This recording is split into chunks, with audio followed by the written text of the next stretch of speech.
저는 2주 전에 오늘과 똑같은 제목으로 설교를 했습니다. 그때 한 설교는 전편이고 오늘이 후편입니다. 여러분, 전편의 내용이 기억나십니까? 잠시 간단히 복습해 볼까요? 저는 교회 안에 여러 가지 심각한 문제를 안고 있는 신자를 가리켜서 세속적인 신자라고 불렀습니다. 그리고 그 세속적인 신자란 어떤 신자를 가리키는지 이 야고보가 말하는 4가지 유형에 대해서 말씀을 드렸습니다. 자, 세속적인 신자의 4가지 유형 기억이 나시나요? 첫 번째 유형은 싸우고 다투는 신자입니다. 두 번째 유형은 기도 생활에 문제가 있는 신자입니다. 그리고 세 번째 유형은 세상과 벗이 되는 신자입니다. 그리고 마지막 4번째 유형은 형제를 비방하고 판단하는 교만한 신자입니다. 간단하게나마 이렇게 복습을 하니까 기억이 나실 것입니다. 오늘은 야고보가 이런 세속적인 신자들에게 주는 권면에 대해서 말씀을 나누려고 합니다. 이 두 편의 설교 중에서 오늘 이 설교가 본론이라고 할 수 있습니다. 야고보가 오늘 본문에서 이 세속적인 신자들에게 주는 권면은 크게 4가지로 정리할 수가 있습니다. 이 권면들은 모두가 명령문 형태로 되어 있습니다. 야고보가 이렇게 강한 명령으로 4가지 권면을 하는 이유가 무엇일까요? 세속적인 신자가 되지 말고 경건한 신자로 변화되기를 바라기 때문입니다. 자, 그럼 이 4가지 권면을 하나씩 구체적으로 살펴보도록 하겠습니다. 첫 번째 권면은 하나님께 복종하고 마귀를 대적하라는 것입니다. 우리 7절 말씀을 함께 읽어보겠습니다. 그런즉 너희는 하나님께 복종할지어다 마귀를 대적하라 그리하면 너희를 피하리라. 아멘. 이 세속적인 신자들의 가장 큰 문제는 하나님께 온전히 복종하지를 못한다는 것입니다. 그리스어로 이 복종하다는 말의 문자적인 의미는 아래에 놓다입니다. 본래 복종이라는 말은 군대 용어입니다. 군대에서는 이 상명하복이라는 말처럼 상관에게 절대 복종해야 합니다. 우리 군대 다녀오신 남자분들은 제 말에 공감하시죠? 자, 그런데 절대 복종은 내가 상관의 지위와 통제 아래 있다는 사실을 인정할 때 가능합니다. 하나님은 군대의 상관보다 더 높으신 분이십니다. 하나님은 모든 만물을 창조하신 분으로서 만물의 주인이시며 만물을 다스리시는 지존하신 왕이십니다.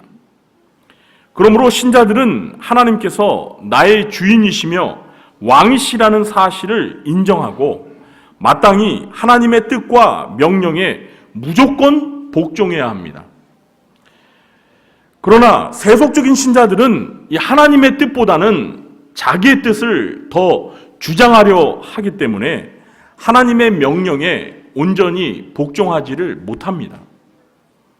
그러다 보니 자신의 이기적인 욕심에 이끌려서 자꾸 다투고 싸우며 세상과 벗이 되고 하나님과 원수가 되는 방향으로 나아가게 되는 것입니다. 이런 신자가 과연 마귀를 대적하여 물리칠 수 있을까요? 오히려 마귀의 유혹에 속수무책으로 넘어가서 패하게 되고 말 것입니다. 그러므로 야고보는 이 세속적인 신자들을 향하여 먼저 하나님께 온전히 복종할 것을 명령하고 있습니다. 예수님께서는 마태복음 16장 24절에서 자신을 따르는 제자들에게 이렇게 말씀하셨습니다. 예수께서 제자들에게 이르시되 누구든지 나를 따라오려거든 자기를 부인하고 자기 십자가를 지고 나를 따를 것이니라. 그렇습니다. 예수님을 따르는 제자가 되려면 먼저 자기를 부인하는 법을 배워야 합니다. 자기 생각과 자기 주장, 자기 고집을 포기할 줄 알아야 된다는 것입니다. 십자가를 진다는 것은 자기의 욕심과 아집을 십자가에 못 박아 끊임없이 죽이라는 것입니다. 이렇게 자기를 부인하고 자기 십자가를 질 때 예수님을 따르는 제자로서의 길을 걸어갈 수 있다는 것입니다. 예수님은 자기를 부인하고 자기의 십자가를 지는 삶을 몸소 실천하셨습니다. 예수님은 겟세마네 동산에서 기도하실 때 나의 원대로 마시옵고 아버지의 원대로 하옵소서 하시면서 하나님 아버지의 뜻에 온전히 복종하셨습니다. 사탄 마귀는 이렇게 하나님의 뜻에 온전히 복종하신 예수님을 결코 이길 수가 없었습니다. 결국 하나님의 뜻에 순종하여 십자가에 못 박혀 죽으신 예수님께서는 사흘 만에 부활하심으로 사망의 권세를 정복하고 원수 마귀를 이기셨습니다. 할렐루야! 사랑하는 성도 여러분, 신자는 마귀를 대적하여 이겨야 합니다. 분명 신자는 마귀를 대적하여 이길 수 있습니다. 그러나 마귀를 대적하기 위해 해야 할 일이 있습니다. 그것이 무엇입니까? 먼저 하나님께 어떻게 해야 돼요? 복종해야 합니다. 하나님께 복종하는 것이 마귀를 대적하여 승리하는 비결입니다. 우리가 신앙생활에서 마귀의 유혹 앞에서 번번이 패하는 이유가 무엇일까요? 하나님께 온전히 복종하지 못하기 때문입니다.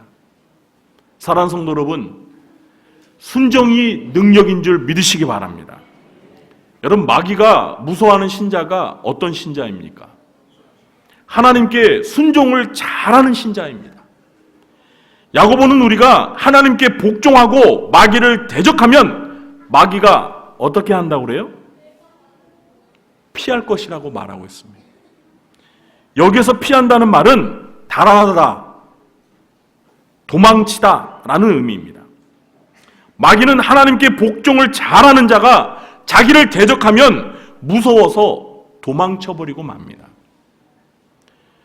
사랑하는 성도 여러분, 신자들 중에는요, 두 종류의 신자가 있어요. 하나는 마귀를 무서워하는 신자, 그리고 나머지 하나는 마귀가 무서워하는 신자입니다. 하나님께 복종하지 않는 세속적인 신자들은 마귀가 무서워하는 신자가 결코 아닙니다. 마귀가 무서워하는 신자는 하나님께 복종하며 마귀를 대적하는 신자입니다. 우리 구리장교 성도님들은 어떤 신자가 되고 싶으십니까? 마귀를 무서워하는 신자가 되고 싶으십니까? 아니면 마귀가 무서워하는 신자가 되고 싶으십니까? 네, 모두 마귀가 무서워하는 신자가 되고 싶으시죠? 자, 그러면 어떻게 해야 되죠?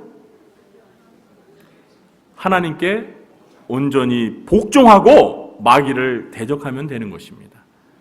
여러분 모두가 하나님께 복종하고 마귀를 대적하여 마귀가 여러분을 무서워하는 능력 있는 신자가 되시길 주님의 이름으로 축원합니다.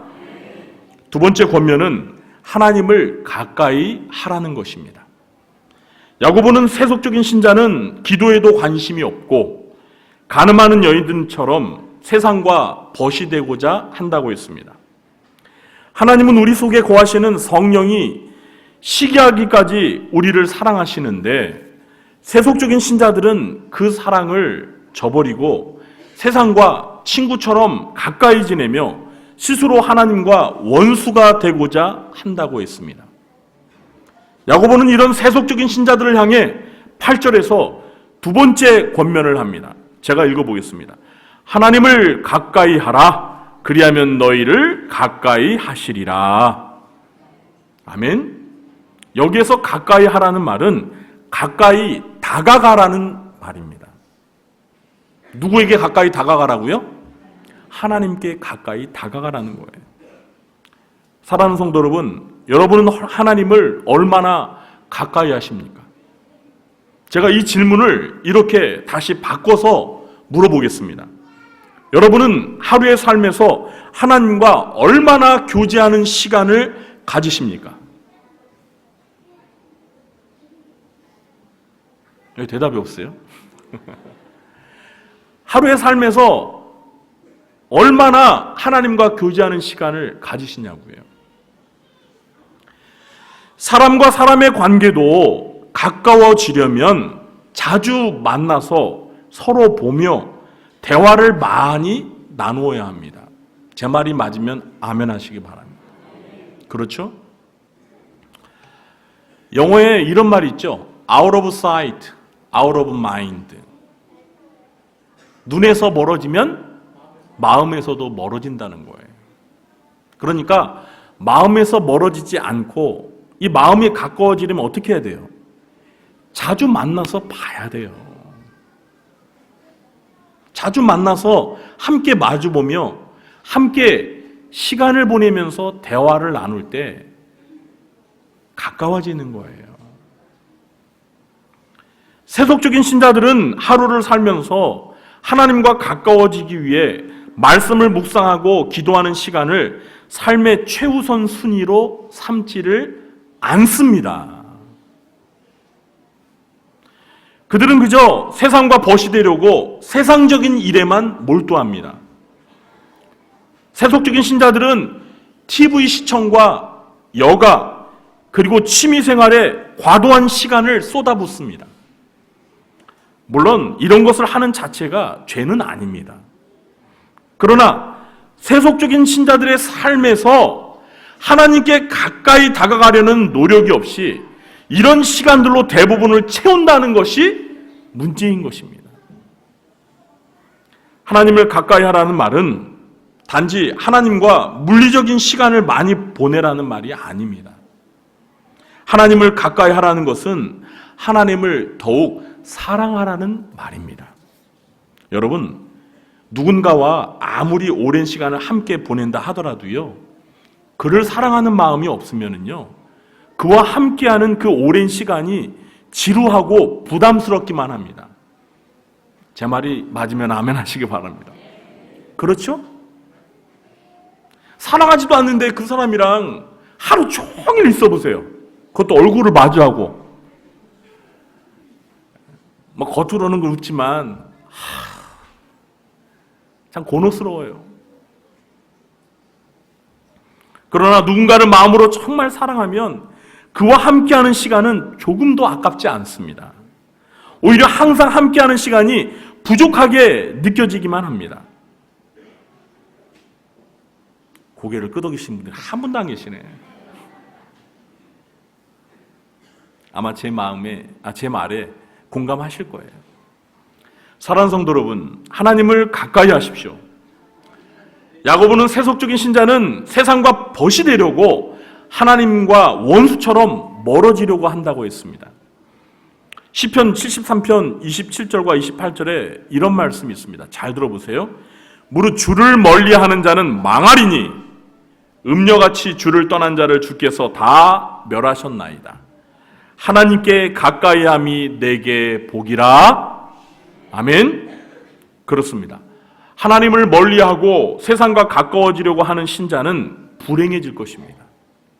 그러나 하나님을 가까이하는 신자는 행복해질 줄 믿으시기 바랍니다.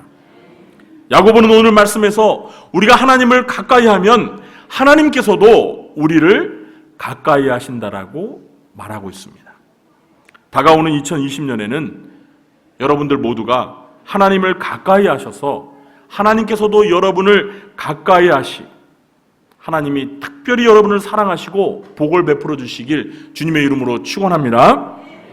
세 번째 권면은 슬퍼하며 마음과 행실을 깨끗하게 회개하라는 것입니다. 이 세속적인 신부는 하나님의 자녀입니다. 그러나 실제 살아가는 모습을 보면 하나님을 믿지 않는 세상 사람들과 별다른 차이가 없다라는 것을 확인할 수 있습니다. 사실 이런 신자는 영적으로 건강한 신자가 결코 아닙니다. 건강한 신자들은 죄를 멀리하고 예수님을 닮아 거룩한 삶을 살기 위해 힘쓰고 노력합니다. 그러나 세속적인 신자들은 그렇게 살지를 못합니다. 그들은 여전히 세상을 사랑하고 육신의 정욕과 안목의 정욕과 이생의 자랑에 쉽게 마음을 빼앗깁니다. 그래서 그들은 성화가 더디고 죄의 유혹에 쉽게 굴복하고 맙니다. 야고보는 이런 세속적인 신자들을 향해 8절과 9절에서 이렇게 권면합니다. 죄인들아, 손을 깨끗이 하라. 두 마음을 품은 자들아, 마음을 성결하게 하라. 슬퍼하며 애통하며 울지어다. 너희 웃음을 애통으로, 너희 즐거움을 근심으로 바꿀지어다. 야고보는 세속적인 신자들을 가리켜서 죄인들이라고, 두 마음을 품은 자들이라고 부르고 있습니다. 이거는 신자로서 참 불명예스러운 호칭입니다. 손을 깨끗이 하라는 것은 겉으로 드러난 행실이 더러우니까 깨끗이 살라는 것입니다. 마음을 성결하게 하라는 것은 두 마음을 품어 죄짓지 말고 오직 일편단심, 주님만 사랑하는 거룩한 마음을 품으라는 것입니다. 다시 말해서 이 마음과 행실을 다 깨끗이 하라는 거예요. 그리고 자신의 영적인 상태의 심각성을 깨닫고 슬퍼하며 애통하며 울며 회개하라고 합니다. 야고보는 전혀 웃을 일이 아닌데도 웃고 전혀 즐거워할 일이 아닌데도 즐거워하는 이 세속적인 신자들을 향해서 웃음을 애통으로, 즐거움을 근심으로 바꾸라고 주문하고 있습니다. 세상과 벗이되어 세상의 쾌락을 추구하고 살던 삶을 비통하게 여기며 반성하고 회개하라는 것입니다. 이렇게 세속적인 신자에게는 자신의 영적인 상태가 매우 심각함을 깨닫고 상한 심령으로 통회해야 합니다. 시편 34편 18절에 여호와는 마음이 상한 자를 가까이 하시고 충심으로 통회하는 자를 구원하시는도다. 시편 51편 17절에는 하나님께서 구하시는 제사는 상한 심령이라. 하나님이여 상하고 통회하는 마음을 주께서 멸시하지 아니하시리이다. 마태복음 5장 4절에는 애통하는 자는 복이 있나니 그들이 무엇을 받을 것이요? 위로를 받을 것이요. 사랑하는 성도 여러분, 우리가 평소에 기뻐하며 즐거워하는 것들이 무엇입니까? 혹시 그것들이 슬퍼하고 애통하며 울어야 할 일들은 아닙니까? 영적으로 건강한 신자들은 죄에 대해서 매우 예민한 감각과 정서적인 반응을 보입니다. 시인 윤동주의 서시에 고백한 것처럼 죽는 날까지 하늘을 우러러 한 점 부끄러움이 없기를 입새에 있는 바람에도 나는 괴로워했다. 경건한 신자들은 작은 죄에도 커다란 양심의 가책을 느끼며 괴로워합니다. 그러나 세속적인 신자들은 죄에 둔감해서 슬퍼해야 할 죄를 짓고도 슬퍼하기는커녕 오히려 기뻐할 수 있습니다. 만일 저와 여러분이 영적인 상태가 이렇다면 정말 하나님 앞에 상한 마음으로 통회할 수 있는 회개의 영을 부어달라고 매달려야 합니다. 그렇지 않으면 신자로 평생 살아도 행복할 수 없고 불행하게 살게 될 것입니다. 신자에게 죄를 안 짓고 사는 것보다 더 중요하고 시급한 것은 지은 죄를 깨닫고 회개할 수 있는 은혜가 우리 심령 가운데 임하는 것입니다. 저는 우리 구주함교 성도님들 모두에게 하나님께서 이렇게 상한 심령으로 회개할 수 있는 영적인 감성을 주시길 주님의 이름으로 축원합니다. 네 번째 권면은 형제를 비방하지 말고 주 앞에서 겸손하라는 것입니다. 제가 지난번에 설교할 때 이 세속적인 신자들은 마치 자기가 재판장인 것처럼 남을 비방하고 판단하고 정죄하기를 좋아한다고 했습니다. 그리고 그들이 그렇게 하는 이유가 무엇 때문이라고 했죠? 네? 세속적인 신자들이 그렇게 자기가 재판관인 것처럼 다른 사람을 비방하고 판단하고 정죄하는 이유가 무엇이에요? 교만하기 때문입니다. 다 까먹으셨어요? 네? 교만하기 때문에 그러는 거예요. 교만하기 때문에. 자기의 눈 속에 있는 들보는 보지 못하고 형제의 눈 속에 보이는 작은 티를 보면서 비방한다니까요. 함부로 판단한다니까요. 그리고 정죄한다니까요. 하나님이 재판관이신데 자기가 마치 하나님인 것처럼 교만해져서 그렇게 재판관 노릇을 한다는 거예요. 사랑하는 성도 여러분, 저와 여러분이 죽는 그날까지 평생 싸워야 할 죄가 하나 있습니다. 그게 무엇인지 아세요? 교만죄입니다. 무슨 죄라고요? 교만죄. 여러분, 하나님께서 모든 죄를 다 싫어하시지만 죄 중에서 가장 싫어하시는, 미워하시는 죄가 있어요. 그게 무슨 죄인지 아세요? 교만죄예요. 교만죄. 잠언 16장 5절에 보니까 물은 마음이 교만한 자를 여호와께서 미워하시나니. 어떤 자를 미워하신다고요? 마음이 교만한 자를. 예레미야 13장 15절에 너희는 들을지어다 귀를 기울일지어다 교만하지 말지어다 여호와께서 말씀하셨습니다. 뭐 하지 말라고요? 교만하지 말라는 거예요. 이스라엘 백성들에게 여호와께서 말씀하셨어요. 야고보는 이런 교만한 세속적인 신자들을 향해 10절에서 이렇게 권면합니다. 우리 10절 말씀 한 목소리로 읽어보겠습니다. 주 앞에서 낮추라. 그리하면 주께서 너희를 높이시리라. 아멘. 어떻게 하라고요? 주 앞에서 낮추라는 거예요. 주 앞에서 겸손하라는 겁니다. 사랑하는 성도 여러분, 저와 여러분이 죽는 그날까지 평생 사모해야 할 한 가지 은혜가 있습니다. 이거 하나만 여러분이 간직할 수만 있어도 여러분의 인생은 행복하고 성공할 수 있습니다. 만일 저는 하나님께서 솔로몬에게 말씀하셨던 것처럼 영훈아, 내가 너에게 딱 한 가지 줄 수 있는 은혜가 있다면 그 한 가지를 한번 구해봐라. 그럼 내가 그 한 가지를 너에게 주겠다라고 저에게 물으신다면요, 저는 정말 조금의 망설임도 없이 딱 하나를 구할 거예요. 그게 무엇인지 아십니까? 겸손의 은혜입니다. 겸손의 은혜. 저는 정말이에요. 저는 다른 거 다 필요 없어요. 정말 평생 동안 이거 하나만 주시면 돼요. 하나님. 겸손의 은혜만 주시면 돼요. 정말 다른 거 안 주셔도 돼요.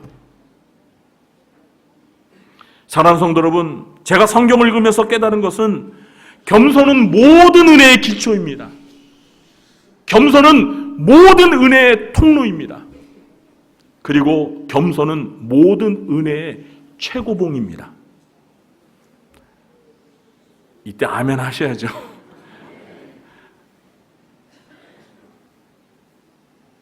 정말이에요, 정말. 여러분, 하나님께서 가장 사랑하시는 자가 누구인지 아십니까? 겸손한 신자예요. 하나님께서 어떤 사람에게 은혜를 베푸는지 아십니까? 겸손한 신자예요. 하나님께서 어떤 사람을 가장 높여주시는지 아십니까? 겸손한 신자예요. 이럴 때는 아멘 하셔야죠. 여러분, 목사가 하나님의 말씀을 대언할 때 그 말씀이 나에게 임하기를 사모하는 마음이 있으면 아멘 하시는 거예요. 여러분, 아멘이라는 뜻이 뭐예요? 진실로 그렇습니다.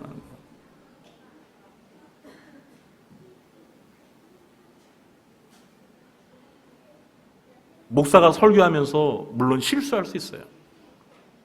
그러나 기도하면서 묵상하며 하나님이 주시는 그 은혜를 전하는 거잖아요. 제가 먼저 받은 은혜를, 저에게 주신 하나님의 말씀을 저는 대언하는 게 저희 일이에요. 하나님께서 오늘 이 설교의 마지막 부분에서 강조하시는 게 뭐냐면 교만하지 말고 겸손하라. 베드로전서 5장 5절과 6절 말씀에 젊은 자들아 이와 같이 장로들에게 순종하고 다 서로 겸손으로 허리를 동이라. 하나님은 교만한 자를 대적하시되 겸손한 자들에게는 은혜를 주시느니라. 그러므로 하나님의 능하신 손 아래에서 겸손하라. 때가 되면 너희를 높이시리라. 겸손한 자에게 하나님께서 은혜를 베풀어 주시고 겸손한 자를 때가 되면 높여주신다. 여러분, 사울이 어떻게 이스라엘의 초대왕이 되었습니까? 겸손했기 때문에 하나님이 그를 높이 드신 거예요. 그 베냐민 지파 중에, 그럼 베냐민 지파는 이스라엘의 막내 지파예요. 꼴찌 지파. 근데 그 이스라엘의 꼴찌 지파에서 이스라엘 초대왕이 나왔다니까요. 여기에는 여러분 하나님의 메시지가 담겨 있는 거예요. 아무도 거들떠 보지 않는 장자 지파도 아니에요.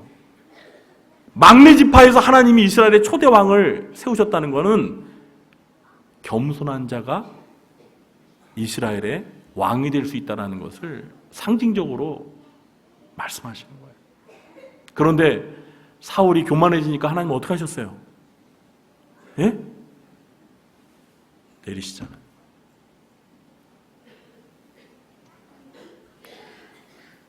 교만은 멸망의 선봉이요 겸손은 존귀의 길잡이니라. 아무리 겸손한 사람이라도 하루아침에 교만해지면 하나님은 그를 내리시는 거예요. 아무리 과거에 교만했을지라도 하나님 앞에 겸손해지면 하나님께서는 그에게 은혜를 베풀어 주시고 그를 높이시는 것입니다. 사랑하는 성도 여러분, 겸손은 누구의 마음이죠? 나는 마음이 온유하고 겸손하니. 그 누구의 마음이에요? 예수님의 마음이에요.